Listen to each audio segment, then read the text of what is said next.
Assalamualaikum warahmatullahi wabarakatuh.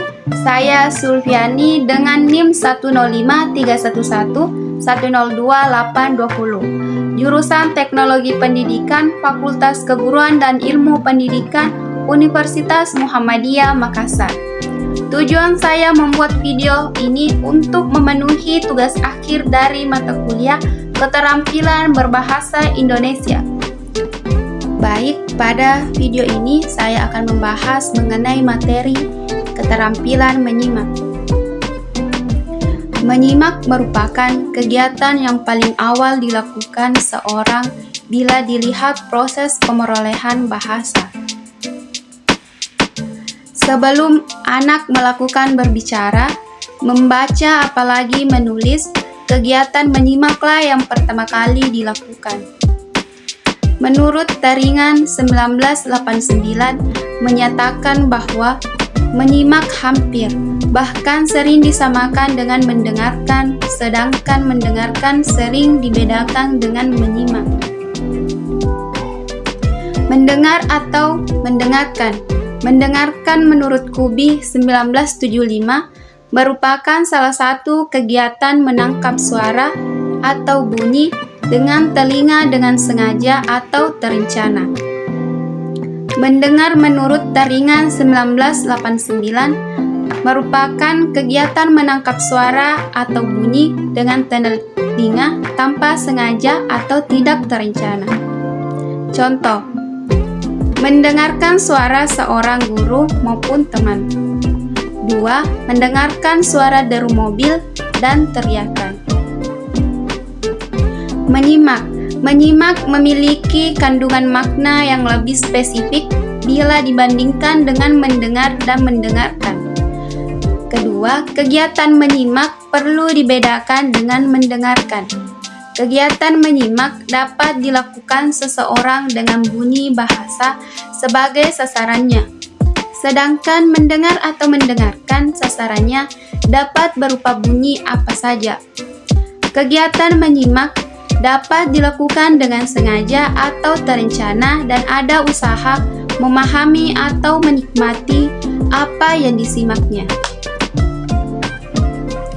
Perbedaan menyimak dan mendengarkan.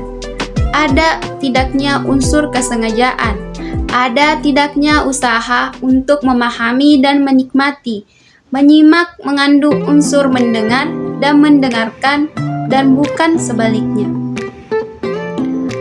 Tahap menyimak.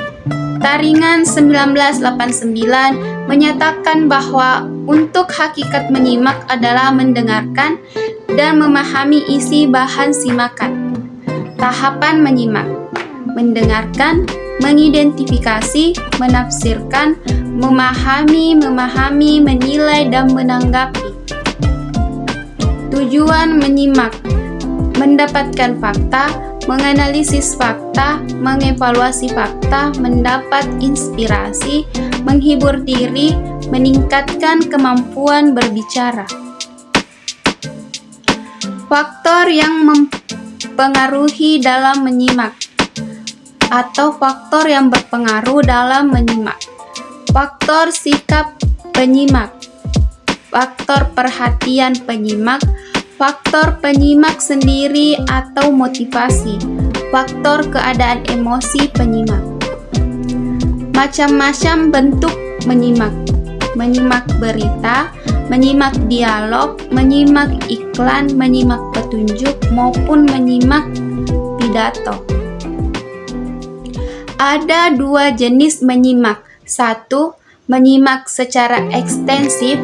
2. Menyimak secara intensif. Menyimak ekstensif merupakan kegiatan menyimak mengenai hal-hal yang lebih umum dan lebih bebas terhadap suatu ujaran, tidak perlu dibawa bimbingan langsung dari seorang guru. Sedangkan menyimak intensif merupakan menyimak yang dilakukan untuk memahami makna yang dikehendaki. Beberapa hal yang perlu diketahui dalam menyimak intensif diantaranya: menyimak intensif pada dasarnya menyimak pemahaman, menyimak intensif memerlukan tingkat konsentrasi pemikiran dan perasaan yang tinggi. Menyimak intensif pada dasarnya memahami bahasa formal, dan menyimak intensif memerlukan produksi materi yang disimak.